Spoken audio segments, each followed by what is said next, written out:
В момента отразявам едно благородно дело.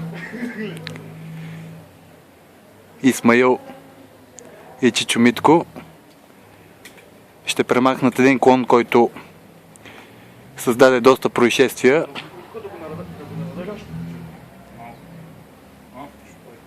Предимно лица, очи и общо взето места от горната част на тялото са пострадали на различни наши членове и не наши членове на клуба. Говорим за спортен клуб за интеграция Витоша. И в момента виждате премахване на един от опасните клони.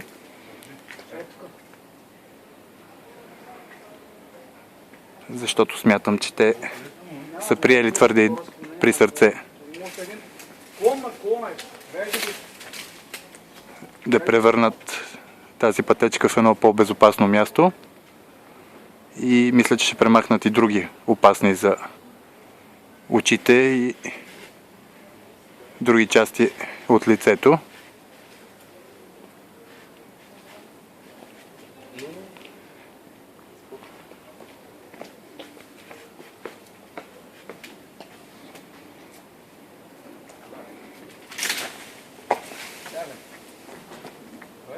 Един от клоните е премахнат вече успешно.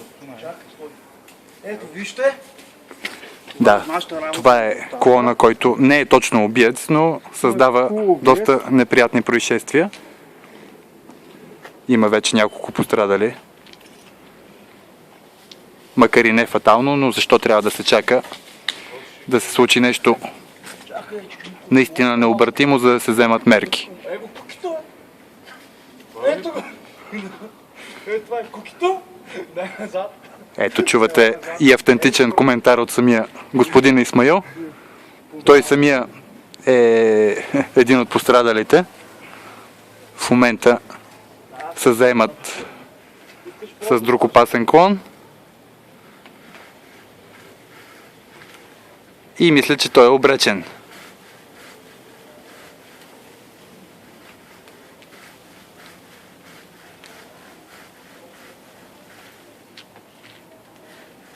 Трионът ръка издава доста плавен звук.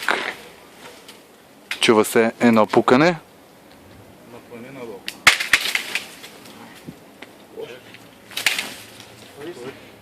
Видяхте случайния минувач, който е много изненадан, че при рязането на клона той пада.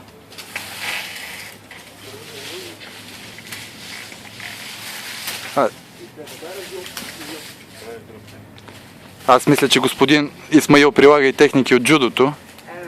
В момента задушава клона. Падат и други вейки, такива, може би невинни.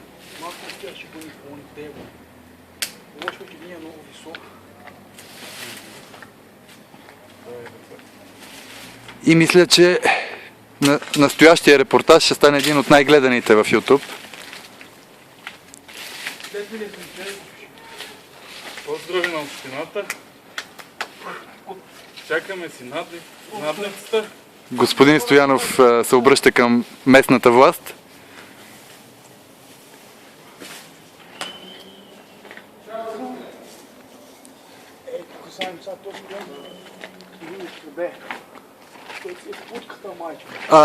Мисля, че тук това няма да обърнете внимание на този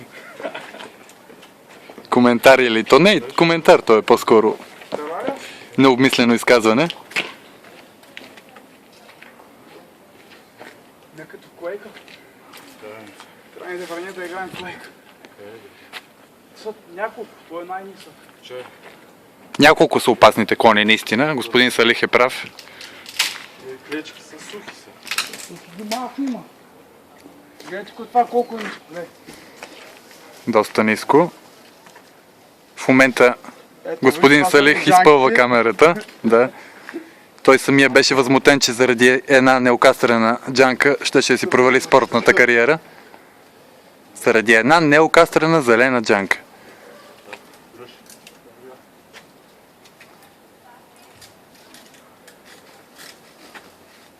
Работата напредва. По земята падат доста плодове. Никога върши, добре. Няма да... Не бе. Не бе, държа го, бе. Може да се чупи. Клона, на който седят, се щупи. Не,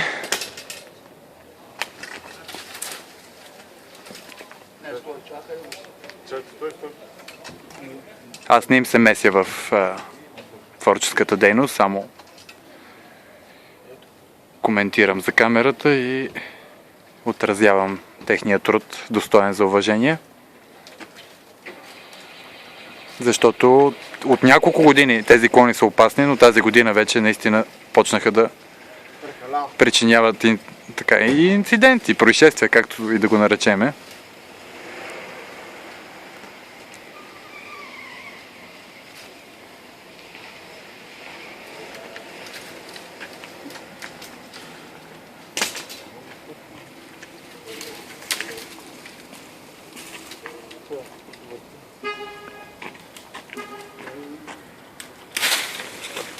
Умря! Клона умря! Така, други останат. Има. Има и други клони. Басимо.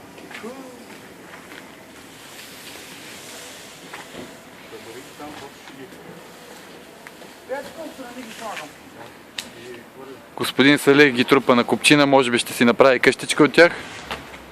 И това ще е неговия дом.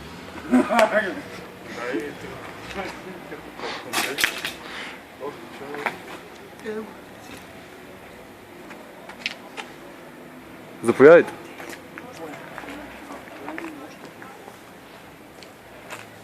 Нали, Мишо? Да? Той е опасен, нали? Да. Като сте започнали до край.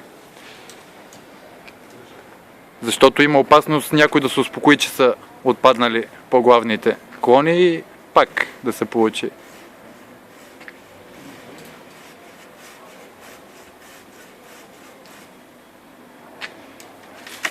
Триона е безмилостен, закупен от студентски град, почти като моторен трион действа.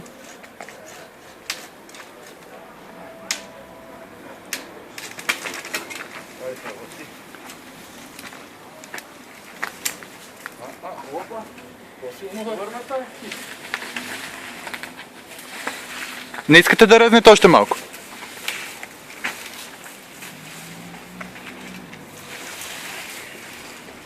Аз мислех, че ще е по-лесно, ако резнете мъничко. Сега в момента задушават клона.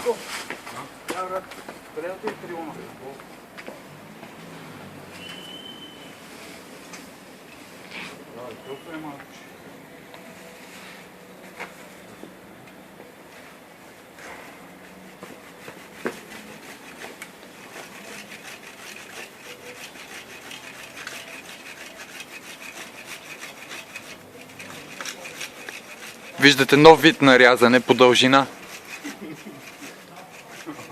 Отнема повече време, но става по-прецизно.